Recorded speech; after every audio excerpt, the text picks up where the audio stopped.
कहानी की शुरुआत होती है धरती की सबसे भयानक तबाही से। साल 2014 में ग्लोबल वार्मिंग अपने चरम पर थी। तापमान बढ़ता जा रहा था और धरती का हर कोना जल रहा था। वैज्ञानिकों ने इसे रोकने के लिए एक आखिरी हथियार आजमाया। उन्होंने एक खास रसायन को आकाश में छोड़ दिया जिसका मकसद था धरती को ठंडा करना। लेकिन यह प्रयोग एक ऐसी भूल बन गया जिसने पूरी दुनिया को बर्बाद कर दिया। वह रसायन इतना ताकतवर था कि उसने धरती को बर्फ की चादर में लपेट दिया। आसमान से बर्फ की मोटी परतें गिरने लगीं। समुद्र जमकर पत्थर हो गए। हर तरफ सिर्फ सफेद मौत का साया छा गया। धीरे धीरे इंसान, जानवर, पेड़ पौधे सब कुछ नष्ट होने लगा। धरती एक बंजर बर्फीली मरुभूमि में बदल गई। इस तबाही में इंसानियत की आखिरी उम्मीद थी एक ट्रेन, स्नोपियर्सर। इसे बनाया था एक अरबपति इंजीनियर विल्फर्ड ने। यह ट्रेन कोई साधारण ट्रेन नहीं थी। इसका इंजन कभी बंद नहीं होता था। यह एक ऐसी मशीन थी जो बिना रुके, बिना थके विशाल पटरियों के जाल पर पूरी धरती का चक्कर लगाती थी। इस ट्रेन में इंसानों के जिंदा रहने के लिए जरूरी हर चीज थी। बिजली, पानी, खाना और एक पूरी तरह से आत्मनिर्भर दुनिया। इस ट्रेन में लोगों को 3 हिस्सों में बांट दिया गया था, जैसे कोई छोटा सा संसार हो। सबसे आगे ट्रेन के फर्स्ट क्लास डिब्बों में रहते थे अमीर लोग। ये वो लोग थे जिन्होंने मोटी रकम देकर टिकट खरीदा था। उनके लिए यह ट्रेन किसी 5 स्टार होटल से कम नहीं थी। स्वादिष्ट खाना, शराब, शानदार बेडरूम्स और हर तरह की सुख सुविधाएं, ये लोग जो चाहें वह कर सकते थे। उनके लिए ट्रेन में हर चीज उनकी मर्जी से उपलब्ध थी। बीच के डिब्बों में रहते थे इकोनॉमी क्लास के यात्री। इनकी जिंदगी फर्स्ट क्लास वालों जितनी शानदार तो नहीं थी, लेकिन फिर भी ये लोग ठीक ठाक जिंदगी जी रहे थे। उनके पास खाना था, साफ पानी था और कुछ बुनियादी सुविधाएं थीं। लेकिन ट्रेन के सबसे पीछे टेल सेक्शन में रहते थे थर्ड क्लास के लोग। ये वो गरीब लोग थे जिन्हें मुफ्त में ट्रेन में चढ़ने दिया गया था, लेकिन उनकी जिंदगी नरक से भी बदतर थी। इन्हें अच्छा खाना तो दूर, नहाने के लिए पानी तक नहीं मिलता था। पिछले 17 सालों से ये लोग सिर्फ एक चीज खाकर जिंदा थे, एक अजीब सा प्रोटीन बार जो हर दिन गार्ड्स बांटते थे। इन लोगों की हालत इतनी खराब थी कि इन्हें बाहर का नजारा देखने का मौका तक नहीं मिलता था। ट्रेन का मालिक विल्फर्ड इंजन सेक्शन में रहता था।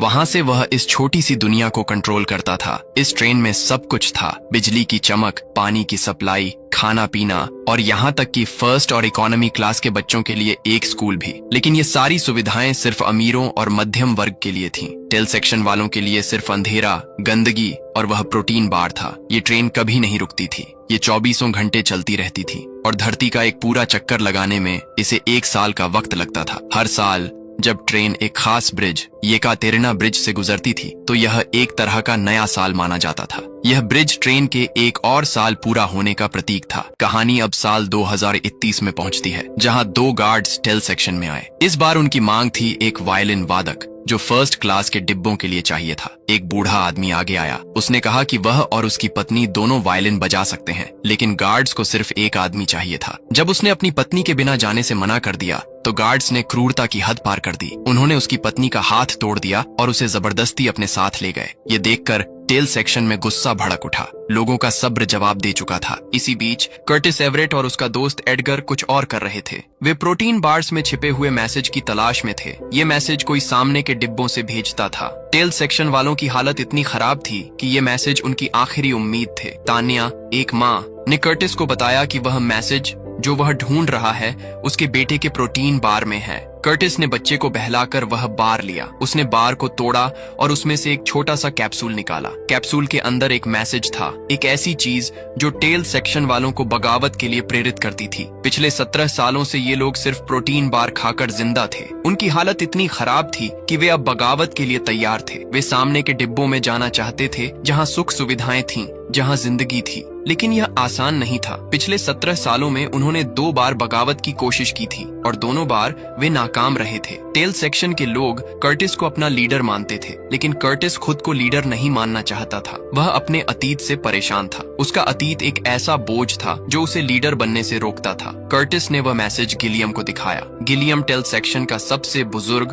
और समझदार आदमी था। वह कर्टिस को अपना लीडर मानता था, भले ही कर्टिस इसे स्वीकार न करे। इस बार मैसेज में एक नाम था, नामगुंग मिन्सु। नामगुंग वह शख्स था जिसने ट्रेन के सिक्योरिटी सिस्टम्स को डिजाइन किया था, लेकिन अब वह ट्रेन के जेल सेक्शन में बंद था। टेल सेक्शन वालों का प्लान था कि वे नामगुंग को छुड़ाएंगे। उसकी मदद से वे ट्रेन के सारे दरवाजे खोलकर इंजन सेक्शन तक पहुंचेंगे। अगर वे इंजन पर कब्जा कर लें तो पूरी ट्रेन उनके कंट्रोल में होगी। इससे उनकी जिंदगी बदल सकती थी। यह उनका आखिरी मौका था। उसी रात गार्ड्स और ट्रेन की सीईओ मेसन फिर से टेल सेक्शन में आए। इस बार वे बच्चों की मांग लेकर आए थे। गार्ड्स ने बच्चों की हाइट नापनी शुरू की। तानिया और एक और आदमी एंड्रयू अपने बच्चों टिमी और एंडी को छिपाने की कोशिश करते हैं, लेकिन गार्ड्स क्रूर थे। उन्होंने बच्चों को जबरदस्ती उठा लिया। एंड्रयू ने गुस्से में मेसन के सिर पर एक जूता फेंक दिया ताकि वह उनके बेटे को न ले जाए। मेसन बच्चों को लेकर चली गई, लेकिन कुछ देर बाद वापस आई। उसने वह जूता उठाया और टेल सेक्शन वालों को ताने मारे। उसने कहा, जैसे जूते की जगह पैर में होती है और हैट की जगह सिर पर, वैसे ही तुम लोग टेल सेक्शन में हो। अपनी औकात कभी नहीं भूलना चाहिए। यह सुनकर टेल सेक्शन वालों का खून खौल उठा। मेसन ने एंड्रयू को सजा देने का फैसला किया। उसने गार्ड्स को आदेश दिया कि एंड्रयू का हाथ ट्रेन के बाहर रखा जाए। बाहर की ठंड इतनी खतरनाक थी कि सिर्फ 7 मिनट में उसका हाथ पूरी तरह जम गया। फिर गार्ड्स ने हथौड़े से उसका हाथ तोड़ दिया। यह एक भयानक सजा थी। टेल सेक्शन में कई लोग ऐसे थे जिनके हाथ या पैर इस तरह की सजा की वजह से कटे हुए थे। शायद उन्होंने भी कभी बगावत की कोशिश की थी या कोई ऐसी गलती की थी जिसकी सजा उन्हें इस तरह मिली। यह देखकर कर्टिस और बाकी लोग और गुस्से में आ गए। अब बगावत का समय आ चुका था। कर्टिस को एक बात पर शक था। उसे लगता था कि गार्ड्स की गनों में गोलियां नहीं हैं। पिछले 10 सालों में हुए विद्रोहों में सारी गोलियां खत्म हो चुकी थीं। चूंकि ट्रेन में नई गोलियां बनाने का कोई तरीका नहीं था, इसलिए कर्टिस को यकीन था कि गार्ड सिर्फ डराने के लिए खाली गनें लेकर घूमते हैं। उसने अपने शक को परखने का फैसला किया। वह एक गार्ड के पास गया, उसकी गन अपने सिर पर रखवाई और ट्रिगर दबवाया। जैसा कर्टिस को शक था, गन में कोई गोली नहीं थी। यह देखकर टेल सेक्शन वालों का हौसला बढ़ गया। उन्होंने गार्ड्स पर हमला कर दिया। गार्ड्स को मार गिराया गया और विद्रोही जेल सेक्शन तक पहुंच गए। जेल सेक्शन में उन्होंने नामगुंग मिन्सू और उसकी बेटी योना को छुड़ाया। दोनों क्रोनोल नाम के ड्रग के आदी थे और स्लीप चैम्बर्स में बंद थे। ट्रेन में सजा पाने वालों को इस तरह के चैम्बर्स में सुलाकर रखा जाता था। नामगुंग ने कर्टिस से सौदा किया। वह हर दरवाजा खोलने के बदले 2 क्रोनोल ड्रग की मांग करता था। कर्टिस ने यह सौदा मान लिया। योना में एक खास बात थी। वह दरवाजों के पीछे क्या है यह भांप सकती थी। जैसे ही वे अगले सेक्शन में पहुंचे, उनके सामने खिड़कियां आईं। 17 साल बाद टेल सेक्शन वालों ने पहली बार सूरज की रोशनी देखी। बाहर का नजारा बर्फ से ढका हुआ था। गिलियम, जो टेल सेक्शन का सबसे समझदार आदमी था, यह देखकर दुखी हो गया। 17 साल बीत चुके थे, लेकिन धरती की बर्फ अभी भी नहीं पिघली थी। ये देखकर टेल सेक्शन वालों का मन और टूट गया, लेकिन उनकी बगावत की आग बुझी नहीं थी। अगले डिब्बे में वे उस जगह पहुंचे जहां प्रोटीन बार्स बनाए जाते थे। कर्टिस ने मशीन के अंदर झांका और जो देखा उससे वह सन्न रह गया। प्रोटीन बार्स कॉकरोच को पीसकर बनाए जाते थे। यह एक घिनौना रहस्य था। कर्टिस ने इसे अपने तक ही रखा क्योंकि वह नहीं चाहता था कि बाकी लोग इसे जानकर और टूट जाएं। उसे एक और मैसेज मिला जिसमें लिखा था वाटर। इसका मतलब था कि अब उन्हें ट्रेन के पानी की सप्लाई वाले सेक्शन पर कब्जा करना होगा। यह सेक्शन ट्रेन का सबसे अहम हिस्सा था। अगर वे इसे कंट्रोल कर लें तो उनकी बात मानी जा सकती थी। पानी की सप्लाई पर कब्जा करने का मतलब था कि वे विल्फर्ड और फर्स्ट क्लास वालों को मजबूर कर सकते थे। लेकिन यह काम इतना आसान नहीं था। जब वे अगला दरवाजा खोलने की तैयारी कर रहे थे, योना ने खतरे की आशंका जताई। उसने कहा कि दरवाजे के पीछे कुछ गलत है, लेकिन तब तक बहुत देर हो चुकी थी। जैसे ही दरवाजा खुला, सामने ढेर सारे हथियारबंद गार्ड्स खड़े थे। यह एक जाल था। गार्ड्स ने विद्रोहियों पर हमला कर दिया। यहाँ एक भयंकर लड़ाई शुरू हो गई। तभी ट्रेन में एक अनाउंसमेंट हुई। ट्रेन येकातेरिना ब्रिज से गुजरने वाली थी, जो हर साल के चक्कर को पूरा होने का प्रतीक था। गार्ड्स हैप्पी न्यू ईयर चिल्लाने लगे, लेकिन ट्रैक पर बर्फ की एक विशाल चट्टान थी जिससे ट्रेन हिलने लगी। योना ने खाई में एक प्लेन का मलबा देखा जो पिछले साल की तुलना में अब ज्यादा साफ दिख रहा था। इसका मतलब था कि बर्फ धीरे धीरे पिघल रही थी। यह एक छोटी सी उम्मीद थी, लेकिन अभी विद्रोहियों के सामने जिंदगी और मौत की जंग थी। मिनिस्टर मेसन वहां पहुंची। उसने विद्रोहियों को ताने मारे और कहा कि उन्हें विल्फर्ड का शुक्रगुजार होना चाहिए जिन्होंने उन्हें ट्रेन में जगह दी। उसने कहा कि टेल सेक्शन वाले अपनी औकात भूल रहे हैं। उन्होंने ट्रेन का बैलेंस बिगाड़ने की कोशिश की है और अब उन्हें इसकी सजा मिलेगी। उसने गार्ड्स को आदेश दिया कि टेल सेक्शन के 54% लोगों को मार दिया जाए ताकि ट्रेन की आबादी कंट्रोल में रहे। ट्रेन अब एक लंबे टनल में घुसने वाली थी। गार्ड्स ने नाइट विजन गॉगल्स पहन लिए और अंधेरे में विद्रोहियों पर हमला शुरू कर दिया। कर्टिस ने अपने साथियों को मशालें जलाने का आदेश दिया। मशालें मशालों की रोशनी में टेल सेक्शन वाले गार्ड से भिड़ गए। यह एक खूनी जंग थी। लड़ाई के दौरान एक विद्रोही ने मेसन के एक कमांडर को पकड़ लिया, लेकिन मेसन ने उसे बलि चढ़ा दिया। उसने अपने कमांडर की जान की परवाह नहीं की। एक गार्ड ने एडगर को पकड़ लिया और कर्टिस को रुकने की धमकी दी। कर्टिस ने मेसन को पकड़ने की कोशिश की, लेकिन तब तक गार्ड ने एडगर को मार डाला। यह देखकर कर्टिस का दिल टूट गया। एडगर उसका दोस्त था और उसकी मौत ने कर्टिस को और गुस्से में भर दिया। आखिरकार कर्टिस ने मेसन को बंदी बना लिया। उसने गार्ड्स को रोकने का आदेश दिया। मेसन अब उनकी कैदी थी। पूछताछ में मेसन ने बताया कि बच्चे टिमी और एंडी सामने के डिब्बों में हैं। उसने कहा कि विल्फर्ड को बच्चे बहुत पसंद हैं, इसलिए उन्हें वहां ले जाया गया है। उसने यह भी बताया कि पानी की सप्लाई इंजन सेक्शन से आती है, जहां बर्फ को पिघलाकर पानी बनाया जाता है। टेल सेक्शन वालों का पानी पर कब्जा करने का प्लान बेकार था, क्योंकि पानी का कंट्रोल इंजन सेक्शन में था। अपनी जान बचाने के लिए मेसन ने कर्टिस को विल्फर्ड तक ले जाने का वादा किया। कर्टिस ने उसकी बात मान ली, लेकिन गिलियम ने उसे चेतावनी दी। उसने कहा कि जब कर्टिस इंजन सेक्शन में पहुंचेगा तो विल्फर्ड उसे अपनी बातों में उलझाने की कोशिश करेगा। गिलियम ने कहा, उसकी जबान काट देना, क्योंकि वह बातों में फंसाने में माहिर है। कर्टिस, नामगुंग, योना, तान्या और कुछ साथी मेसन के साथ आगे बढ़े। वे फर्स्ट क्लास के डिब्बों से गुजरे, जो एकदम अलग दुनिया की तरह थे। वहाँ फल सब्जियों के बगीचे थे, हरे भरे पौधे, ताजे फल और रंग बिरंगी सब्जियां। ऐसा लग रहा था जैसे वे किसी दूसरी दुनिया में आ गए हों। अगले डिब्बे में एक विशाल एक्वेरियम था, जहां मछलियां तैर रही थीं। यहाँ तक कि एक सुशी बार भी था। टेल सेक्शन वालों ने पहली बार सुशी खाई। उनके लिए यह किसी सपने की तरह था। कर्टिस ने मेसन को प्रोटीन बार खाने के लिए मजबूर किया, जो कॉकरोच से बना था। मेसन ने नाक भौं सिकोड़ी, लेकिन उसे खाना पड़ा। ये एक तरह से कर्टिस का बदला था। अगले डिब्बे में एक स्कूल था। यहाँ फर्स्ट क्लास के बच्चों को पढ़ाया जाता था, लेकिन यह कोई साधारण स्कूल नहीं था। यहाँ बच्चों का ब्रेन वॉश किया जाता था। उन्हें सिखाया जाता था कि विल्फर्ड एक भगवान की तरह है, जिसने इंसानियत को बचाया। टेल सेक्शन वालों को गंदा, कमीना और बेकार बताया जाता था। तान्या ने अपने बेटे टिमी की तस्वीर दिखाई और पूछा कि क्या किसी ने उसे देखा है। एक बच्चे ने बताया कि बच्चे सामने के डिब्बों में ले जाए गए हैं। ट्रेन उस जगह से गुजर रही थी जहां पिछली बगावत में कुछ लोग ट्रेन से कूद गए थे। बाहर की ठंड में वे तुरंत जमकर मर गए थे। स्कूल की टीचर बच्चों को उनकी लाशें दिखाती थीं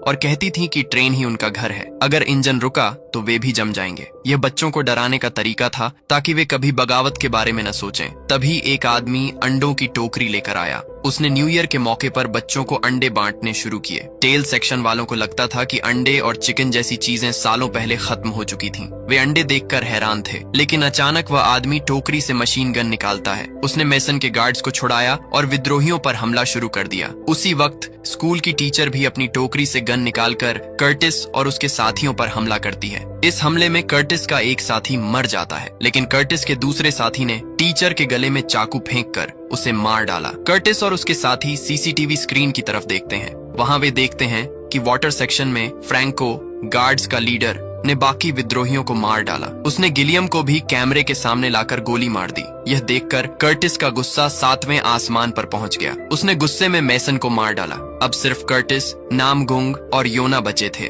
वे आगे बढ़े। अब वे फर्स्ट क्लास की दुनिया में थे। यहाँ हॉस्पिटल, टेलर, ब्यूटी पार्लर और स्विमिंग पूल जैसी सुविधाएं थीं। एक डिब्बे में अमीर लोग क्रोनोल ड्रग के नशे में पार्टी कर रहे थे। नामगुंग और योना ने वहां से ढेर सारा क्रोनोल इकट्ठा किया। ये ड्रग उनके लिए बाद में काम आने वाला था। जब वे इंजन सेक्शन के पास पहुंचे, कर्टिस का गुस्सा फट पड़ा। उसने दरवाजा तोड़ने की कोशिश की। नामगुंग ने उसे शांत किया और अपनी आखिरी सिगरेट दी। कर्टिस ने उसे अपने अतीत की दर्दनाक कहानी सुनाई। 18 साल पहले जब धरती जमने लगी थी, टेल सेक्शन में हजारों लोग ठूंस दिए गए थे। 1 महीने तक न खाना मिला न पानी। भूख ने लोगों को पागल कर दिया था। वे एक दूसरे को काट कर खाने लगे थे। कर्टिस ने भी ऐसा किया। उसने एक औरत को मारकर उसका बच्चा छीना, जिसे वह खाने वाला था, लेकिन गिलियम ने उसका चाकू छीन लिया और अपना हाथ काट कर लोगों को खाने के लिए दे दिया। उस बच्चे का नाम था एडगर। गिलियम की इस कुर्बानी ने कई लोगों को प्रेरित किया और उन्होंने भी अपने अंग काट कर दूसरों को दी। कर्टिस को इस बात का गहरा अफसोस था। वह खुद से नफरत करता था, क्योंकि भूख ने उसे इंसानियत भुला दी थी। कुछ महीनों बाद विल्फर्ड के गार्ड्स प्रोटीन बार लेकर आए और तब से टेल सेक्शन वाले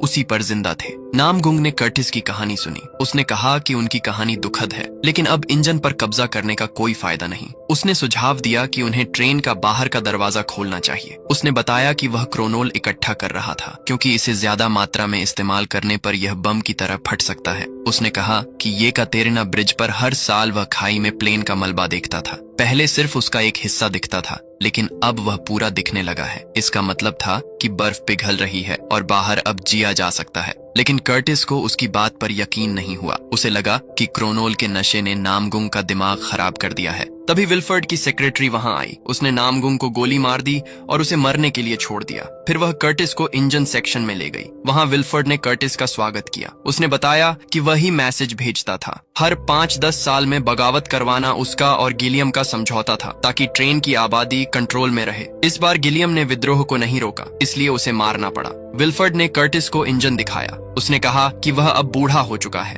वह ट्रेन को अकेले नहीं संभाल सकता। उसने कर्टिस को अपनी जगह ऑफर की। उसने फ्रैंको को आदेश दिया कि टेल सेक्शन के सिर्फ 18 लोगों को छोड़कर बाकी सबको मार दिया जाए, क्योंकि ट्रेन को 18 साल पूरे हो चुके थे। कर्टिस ने सुना जब फ्रैंको ने टेल सेक्शन के 64% लोगों को मार डाला। विल्फर्ड ने बताया कि ट्रेन में संसाधन कम है और आबादी बढ़ती रहती है, इसीलिए उन्हें इस तरह के कदम उठाने पड़ते हैं। इधर नामगुंग और योना होश में आए। उन्हें फर्स्ट क्लास के लोग और फ्रैंको मारने आए थे। योना ने इंजन का गेट खोला, विल्फर्ड के असिस्टेंट को मार दिया और क्रोनोल को ट्रेन के बाहर के दरवाजे पर लगा दिया। वह कर्टिस के पास माचिस मांगने गई। योना को लगा कि इंजन के फ्लोर के नीचे कुछ है। कर्टिस ने उसकी मदद की और जब उन्होंने फ्लोर खोला तो देखा कि टिमी और एंडी वहां खतरनाक हालत में इंजन के पुर्जों में काम कर रहे थे। यह देखकर कर्टिस का गुस्सा फट पड़ा। उसने विल्फर्ड को एक जोरदार मुक्का मारा और उसे गिरा दिया। फिर उसने योना को माचिस दी। कर्टिस ने टिमी को बाहर निकाला और योना ने क्रोनोल में आग लगा दी। इसके बाद एक जबरदस्त धमाका हुआ। विस्फोट इतना ताकतवर था